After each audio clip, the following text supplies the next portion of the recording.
This is Stacey McKibben with the Master Communicator podcast, where CEOs, C-suite, and senior level executives share their advice. It's 6 questions in 9 minutes because the best leaders know how to share their ideas concisely and quickly. Let's jump right in. Question number 1, just for us in a few sentences, if you could tell me who you are and what you do. I'm the co-founder and CEO of Pivt, which is a social mobility app designed to reduce churn and improve the well-being of relocated and mobile employees. Oh, that's got to be something that's really important today. More and more workers are being remote. Are you seeing that? Absolutely, especially now with coronavirus. But even before that, people, are looking for more flexible work schedules, and people are certainly traveling more, which is leading people to kind of want some flexibility in terms of where they're working. I'll be really excited to hear your thoughts about leadership then through this particular lens, because I do think that it's unique, and I don't think there's enough out there yet on exactly how to do it successfully. Question number 2 for you. What's the best thing about leading people from your perspective? Definitely seeing them grow as a person and as an employee, and encouraging them to unlock all that they're capable of. That's really what brings the most joy. That's amazing, because I think, again, it's really about who they get to become as opposed to, like what we need from them. Absolutely. And you find when you work with people that there's so much talent that they never knew that they had, and interest that they never knew that they could pursue. And it's exciting to see them, adopt it and run with it. And blossom a little bit. I often wonder, how people cannot really tell me what they don't want, but they very rarely can tell me what they do want. And so I like what you're talking about there, because I think it's really helping them to find who they want to be and why, and then really helping them to accomplish that. Absolutely. So I hear from other leaders that business would be great if it weren't for that pesky people part. I'm curious, have you heard that before? And what do you think about that? I have. And of course, there's always going to be roadblocks, and more specifically people, because those are the people that are buying your products and you're working with day to day to make your company grow. But the fact of the matter is, it's the people that you hire that make your team great. It's the people that you work with that is going to keep your company going. And although they're going to be people that you would rather not work with, the challenge and the teams that and companies that do well are the ones that can kind of persevere through it all.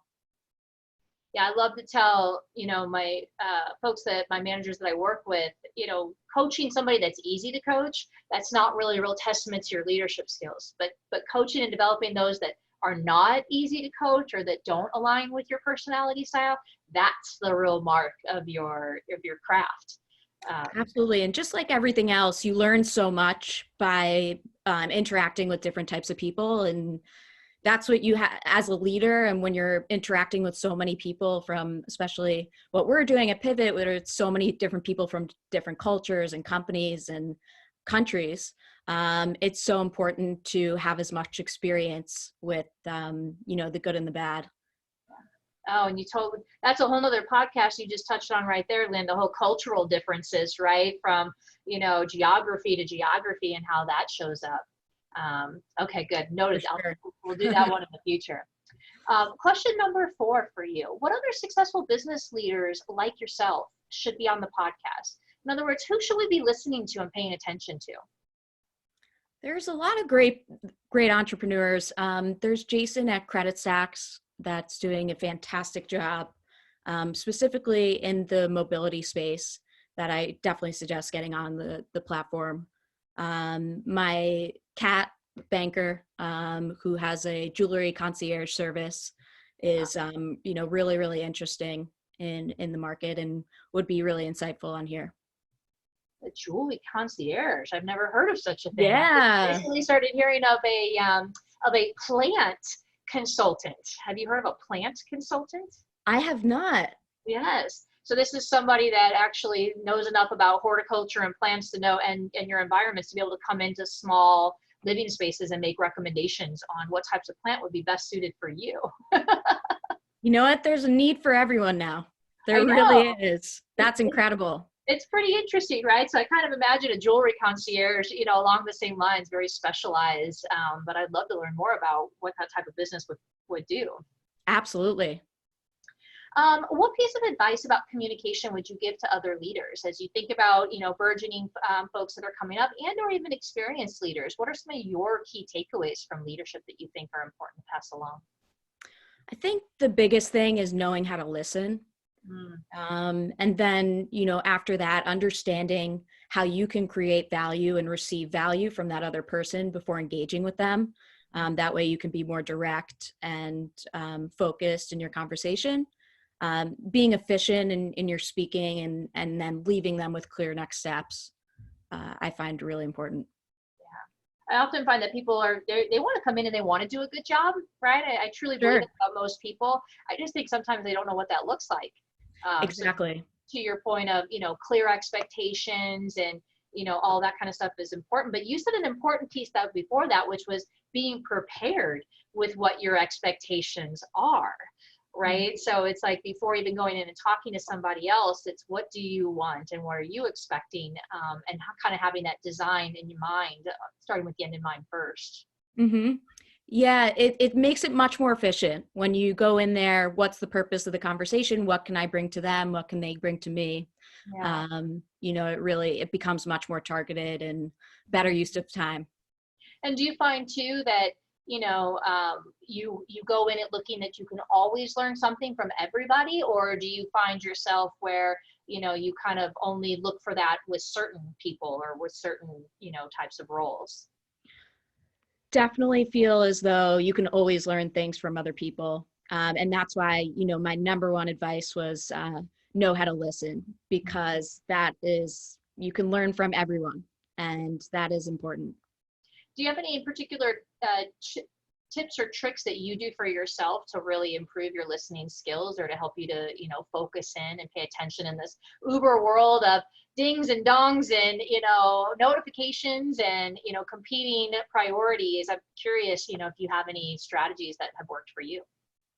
Just trying to be completely tuned in. If you're speaking in person, making sure that you're fully engaged, putting your phone away, your computer away, making eye contact, just really being really present is the most important thing that you can do.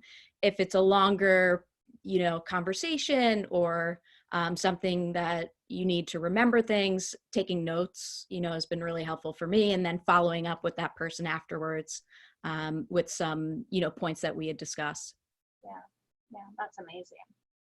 All right, so my sixth and magic question, I call it. Tell us about your favorite boss or teacher. Who has really influenced you and why or how?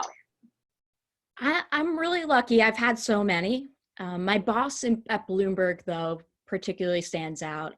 She really understood my strengths as well as my weaknesses and took a chance on me. And I always felt heard and valued. And more importantly, she created an interesting environment in which me and my team were always perpetually learning and innovating. And so it never got stagnant. That's not usual. That's very atypical. It's hard.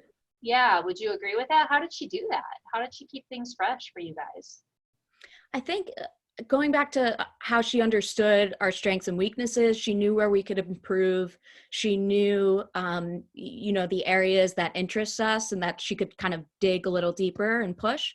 But more importantly, she gave us kind of the leeway to find opportunities where we could make things better and run with it. So we got all the resources that we would need to kind of take a project to the next level if we saw that we could make a difference. Well, that's so cool. So you must have felt like she really trusted you. Not just me, but everyone, which, it was the type of mentality where you take the ball and run with it, and then you learn from your mistakes by doing it. And I always admired that. I love it. Thank you so much for sharing that story. And thank you so much for being on the show. How can people find you? I'm sure somebody would like to reach out and learn more. Where would you suggest they go? Thank you for having me. So they can go to www.pivtapp.com, or they can email me at lynn@pivtapp.com, and that's pivtapp.com. That's perfect. And we'll certainly have that on in the description so people can find you that way as well. So again, very grateful to have you on today. This is Stacy McKibben with the Master Communicator podcast. For more ideas and insights, please go check us out at www.concilioteam.com. And we look forward to seeing you again next time. Take care.